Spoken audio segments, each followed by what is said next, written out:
شیخ ادریس صاحب په شهادت باندې یو عالم دین ډیر زیات وجړل.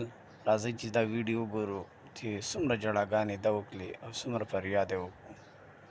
که دا پښتون دی که طالب دی که د دنیا هر سړی دی، خو چې د دې تنانو یا لاسونه په د دې قتلونو کې وي او د دې خلکو په شهادت کې وي، نو خدای دا 11 سوه طالبان چې وجړول.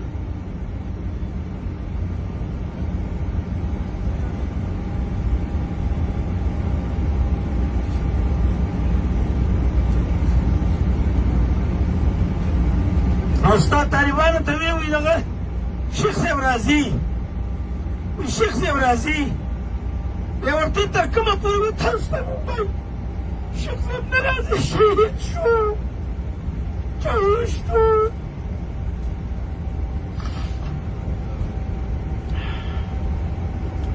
الله دې د درجات عالیه بلند کړي، الله دې د دې ښځو له بیبیانو له بچو له صبر ورکړي.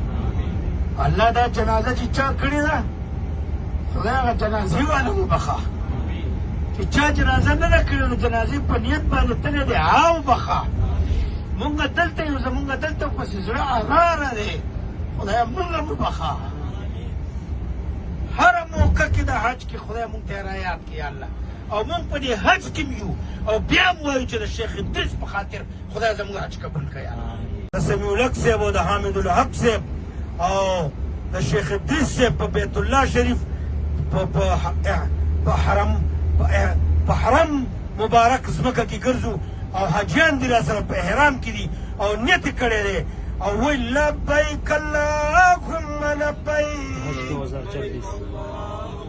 لبیک لا شریک لک لبیک